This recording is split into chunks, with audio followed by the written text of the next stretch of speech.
第二频道那集，奥兰多是位于美国佛罗里达州中部的一座城市，又叫城县啊。这里没有寒冷的冬季，是一座休闲城市。在2015年，奥兰多发生了一件值得纪念的事情，他们的球队奥兰多城加入了美国职业足球大联盟。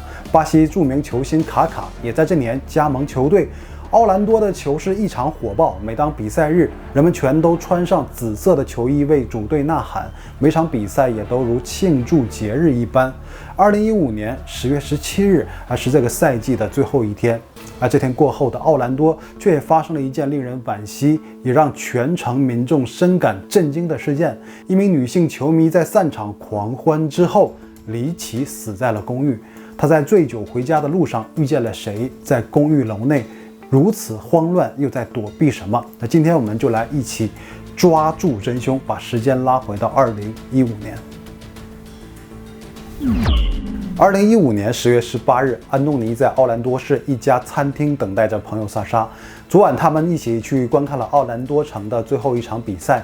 比赛结束后，他们又玩到很晚，因为奥兰多到处都充满着庆祝的气息，他们也都喝了很多酒，所以约定这天早上再见面，一起用餐。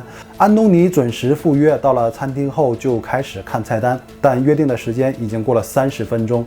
莎莎不仅没有到，也不接听电话。又过了很久，安东尼觉得有点奇怪，然后又叫了2个朋友一起去莎莎的家里找她。莎莎的公寓位于奥兰多市中心的 Uptown Place， 由于安保很严格，没有门禁卡或者是密码就无法进入。莎莎的车在停车场里，说明她还在家中。计划今天去参加 party 所准备的礼物还在车里放着。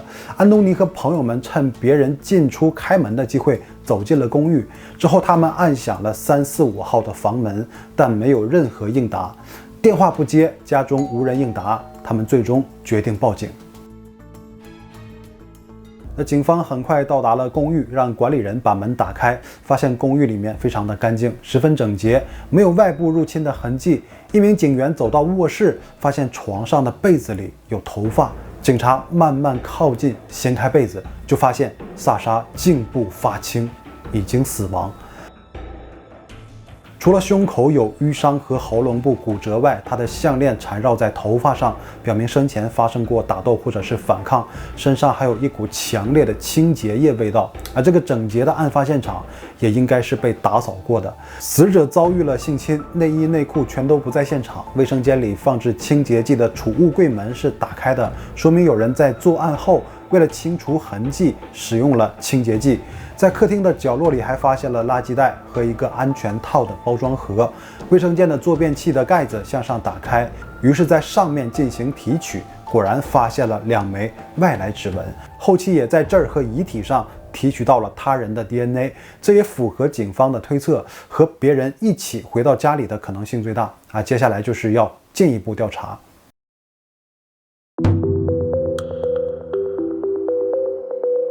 时年27岁的萨莎出生在纽约，毕业于佛罗里达大学。她在一家名叫407公寓 TV 的公司工作。这个公司在做奥兰多地区的房地产频道，通过制作内容向居民提供商品公寓的最新资讯。大学毕业后，她就在这家公司做兼职，但她在镜头前的表现力特别好，每天活力充沛。在她的主持下，节目内容丰富又充满趣味，于是很快就升职为组长，并一直努力工作。萨莎的上司说，有人认为她的经验还不足，但她在所有方面都已经在兑现着作为新人的潜力。她平日在公司工作，周末会和朋友一起聚会。2015年10月17日，奥兰多城最后一场比赛结束后，萨莎和朋友们去了酒吧继续狂欢。凌晨0点30分，她和朋友们告别后，选择独自一人离开。然而这也却成为了朋友们和萨莎的永别。萨莎的公寓位于奥兰多市中心，配套比较完善，保安24小时巡逻。警方也通过管理人员确认了公寓内部监控的位置，在所有出入口还有楼梯处有15处安保监控，但都无法拍到萨莎房间所在的走廊，这也给案件直接侦破带来了挑战。当天凌晨值班的保安史蒂芬先给警方提供了线索。那天他在值班的时候，发现一名住户打开公寓门的时候，一个女人从后面跟着一起溜进来了，也就是萨莎。因为所有人都需要输入各自的密码才能进入啊，所以保安就想拦住他确认身份，但莎莎却一直在公寓里乱窜，最终还是被保安拦住。他说自己也是这里的住户，因为想不起来密码，就跟着邻居一起进来了。这个公寓的门禁系统呢，有一个功能，就是访客想要进入的话，就使用门禁的对讲机联系相应的住户，另一头就可以直接电话连线到住户的手机啊，住户只需要按手机上的数字9就可以开门了。于是保安对莎莎说，既然你就是记不住密码，那就使用对讲机，然后在自己的手机上按一下9啊，如果门开了，就说明你是这里的住户。但莎莎却回答不知道自己的手机哪里去了，只说自己住在345号。那保安看这毕竟一个女生啊，应该是问题不大啊，就决定让她先回家吧。但发现对方可能是喝酒太多，走路就摇摇晃晃，到处撞墙。不得已啊，保安就一直把她护送到了家门口。但是他一直按错门锁的密码，说可能车里有钥匙，然后他们又一起去往停车场，但刚没走多远，他又突然想起密码，回去一顿操作，但还是没有打开。保安心想，这算是彻底喝到神志不清了，那毕竟自己还有工作要做，需要去巡逻一下，让他在门口好好回忆一下密码。30分钟过后，凌晨3点，再次返回到这里的时候，发现他已经不在了，应该是已经回到家了。那警方根据最后见过莎莎的朋友们的证言，开始翻看从酒吧到公寓内部的所有监控。莎莎从酒吧到家需要经过10个路口，因为没有开车，所以推测她是步行或者打车回去的。监控里显示0点30分，莎莎独自从酒吧出来，她走在路上摇摇晃晃，明显是喝了很多酒。在第2段监控发现她的时候，她已经开始跑了起来，似乎是在被人追赶，然后一瞬间就卡了一个 bug，消失在了监控里面，突然就没了啊！这段影像只保存了6秒，无法知道他去了哪个方向。然后又在各个方向寻找他的踪影，在翻看橙子街的监控时，又发现了他。这次他是和2个女人一起行走。虽然想把画面放大，确认2位同行者的长相，但因为画质实在太渣，距离又太远了，难以进行确认。这3人一起向北走，然后就消失在画面中。那么这2个人是谁？和后面的事情又有怎样的联系？为了找到监控画面中与莎莎同行的2名女性，警方将资料公布到新闻媒体，接受举报。随着案件在新闻中报道，此案也在奥兰多当地引起关注，所有人开始注意到这个在家中惨遭杀害的莎莎案件。很多在案发当天见过莎莎的目击者都给警方提供了信息，警方的收获也很大。当时和莎莎同行的2人也主动联系了警方。Just know her or No, we were downtown on Friday night, but as we were leaving, saw her walking by herself, and was very concerned, just because she seemed extremely intoxicated. And there was a car of men who had rolled down their window and started to talk to her. I walked up and kind of took her arm and said, like, do you know where you're going? And you could tell she didn't really know what was going on, and so at that moment got her to get into an Uber with us. You didn't have her ID or anything like in her bag? Didn't have a phone, anything like that. you guys did bring her back up to the... So we get to the red light at Orange and Marks, and she, as soon as the car stopped, she like left out of the car and ran across the street to Uptown Place. So she's like, this is where I live. We're like, oh, well then that's perfect. Like, she didn't remember enough to tell us, but she recognized it when she saw it. How certain are you that it's her? Pretty... 100%. You remember what she was wearing? Yes. White jeans and a purple shirt.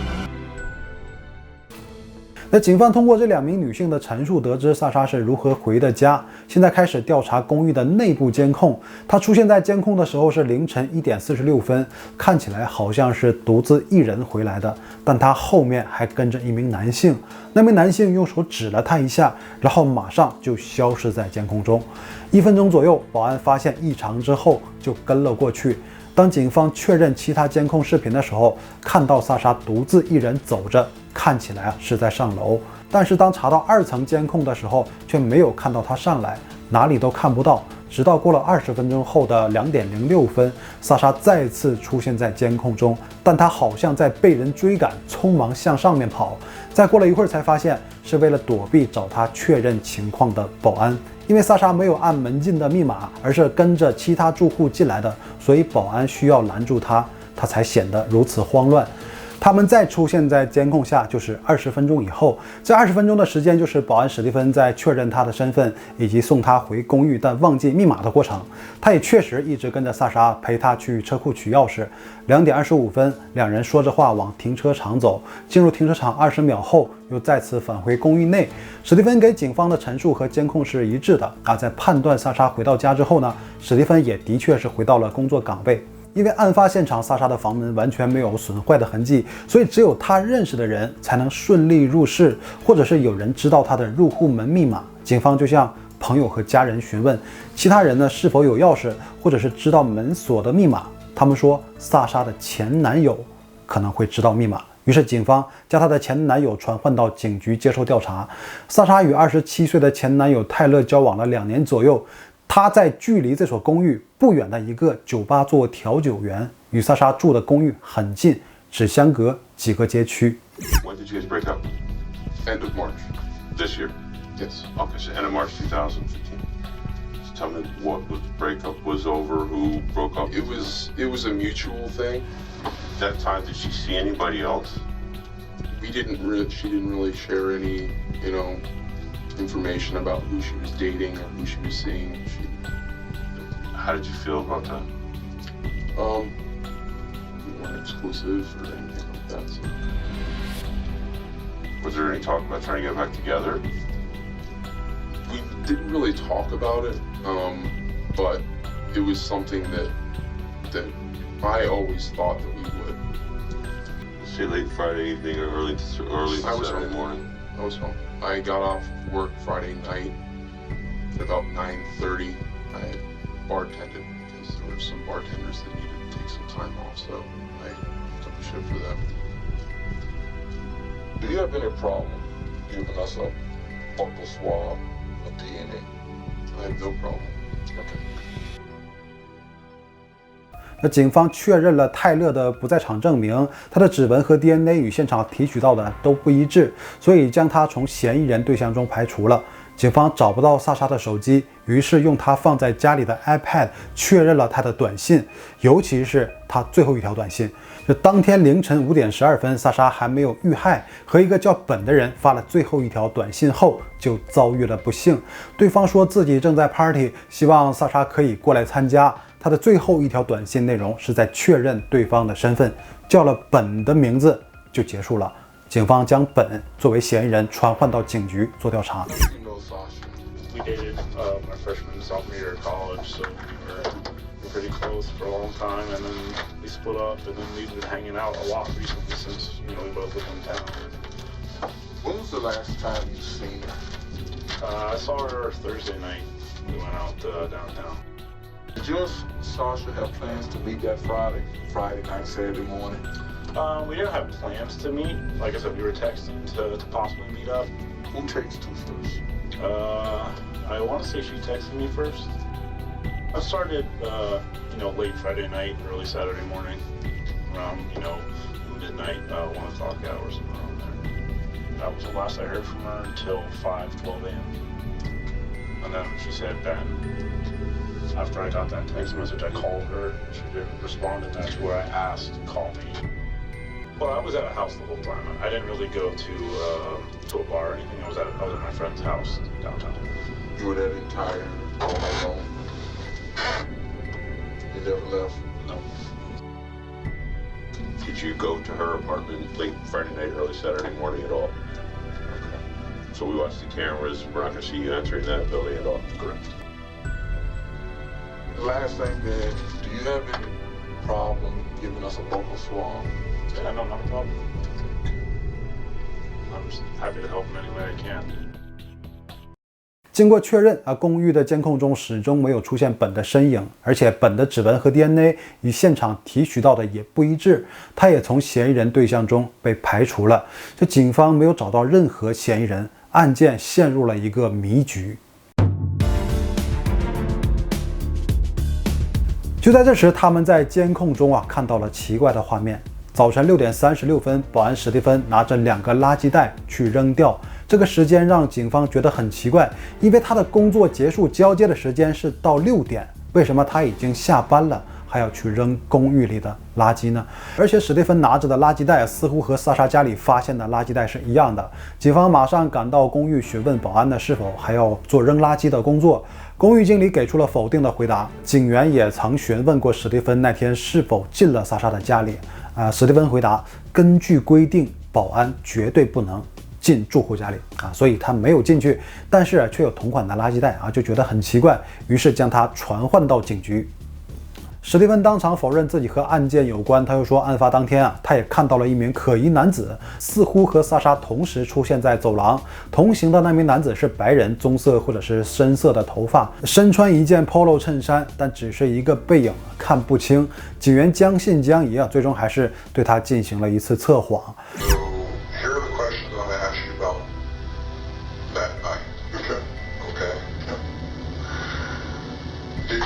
Sasha's apartment that night? No. Do you know if Sasha was poisoned? No. Was she stabbed? No. Was she choked? No.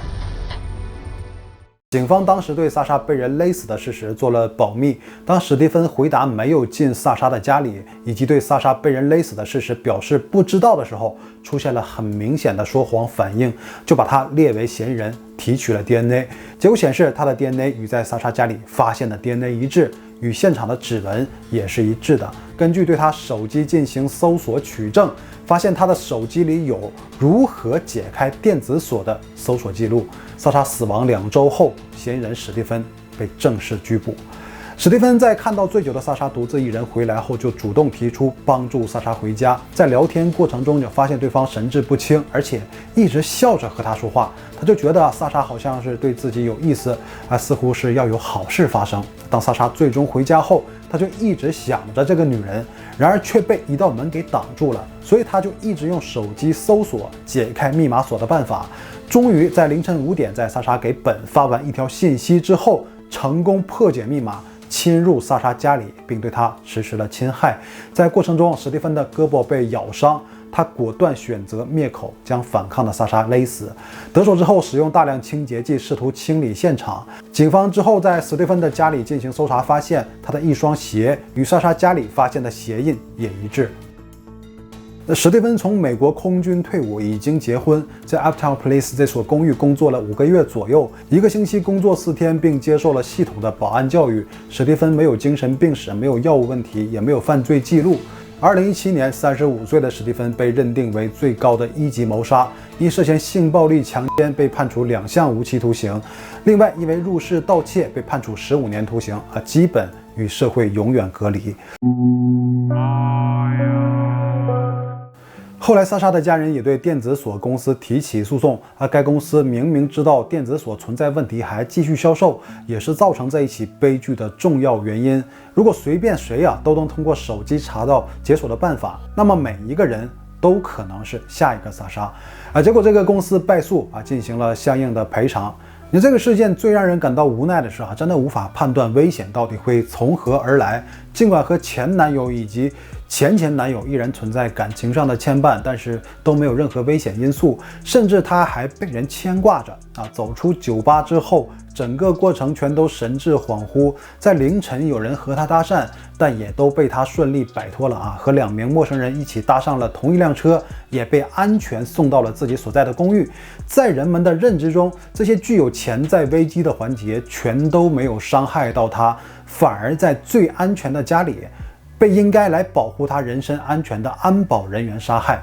尽管史蒂芬曾接受过40个小时的系统培训和最终考核就职，尽管他也已经成婚，有自己的妻子没有任何犯罪前科，就连警方调查初期也不认为他有任何问题，但这些都没能阻挡他利用自己工作的便利，一念之间就动了邪恶的念头，夺走了一个年轻的生命，也彻底葬送了自己的人生。这也是整起事件当中最让人无语的一个部分。那好了，以上是本期的所有内容，到最后不要忘了点赞、订阅、打击有限的，拜拜。